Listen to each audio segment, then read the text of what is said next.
Ya, Terkait dengan aturan PCR untuk 2 hari dan juga antigen 1 hari bagi mungkin orang-orang yang tidak melakukan vaksin harus melakukan PCR, menunjukkan bukti PCR begitu.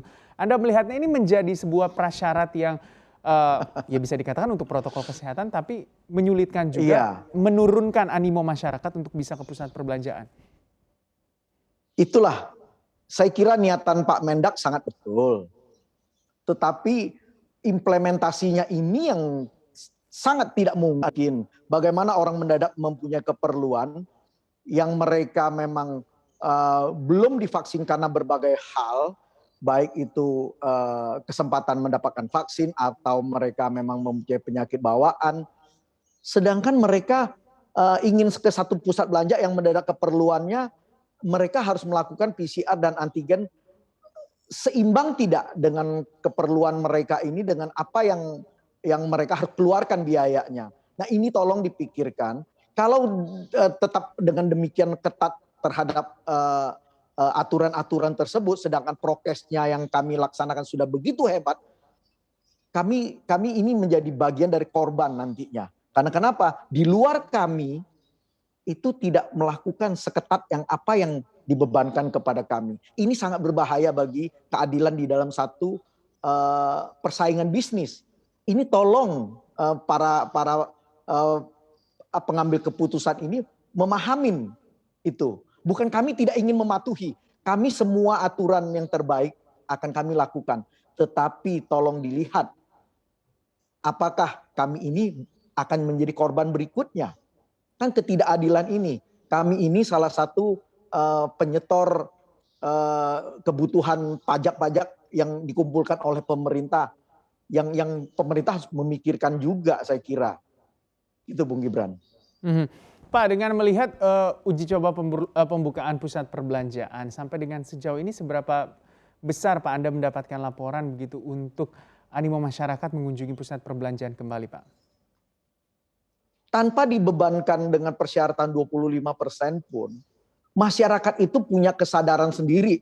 Sejak pandemi selama sebulanan ini, PPKM ini dilakukan, mereka sangat aware yang datang ke pusat belanja itu. Mereka yang memahami kesehatan mereka. Itu juga yang akhirnya nggak usah dengan memberikan syarat yang berlebihan pun mereka akan menahan diri untuk ke pusat belanja. Jadi saat ini kalau kita melihat kebutuhan orang ke dalam pusat belanja, itu karena betul-betul mereka menginginkan kebutuhan yang ingin mereka beli ke dalam pusat belanja. Jadi kalau pantauan kita memang 2 hari ini, banyak faktor yang terjadi. Belum lagi orang asing yang memang mempunyai kebutuhan. Mereka tidak bisa akses ke dalam Peduli Lindungi. Siapa lagi? Kalau orang yang ingin berbelanja ke customer yang ke dalam pusat belanja tidak bisa, mereka biasa memakai jasa-jasa pengambilan yang aplikasi online. Mereka mempunyai tantangan tersendiri dalam ke pusat belanja itu sendiri. Banyak hal, banyak faktor. Belum lagi akses internet kadang-kadang yang tidak bisa diakses. Ini menjadi kendala di lapangan, tetapi ini biarlah teman-teman pengelola dan pemerintah, yaitu melalui Menkes, mereka saling berkoordinasi. Kalau kami hanya melihat bagaimana pengunjung itu datang, seberapa antusiasnya, seberapa patuhnya mereka terhadap protokol-protokol yang disyaratkan. Kami hanya melihat dari sisi itu, Bung Gibran. Pak Tutum, sebenarnya seperti apa sih gambaran Ya. untuk dine in di pusat perbelanjaan? Karena kemarin saya sempat mencoba begitu melihat di beberapa tempat makan begitu yang bukan di dalam pusat perbelanjaan itu sudah ada yang diperbolehkan untuk dine in walaupun memang waktunya terbatas 20 menit. Kalau di pusat perbelanjaan sampai sekarang seperti apa sih Pak? Adakah sudah Itu ada yang rencana sangat begitu membuat pembicaraannya?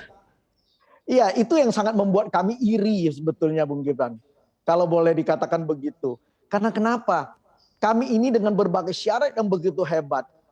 Tidak boleh dine in di dalam pusat belanja. Hanya boleh take away.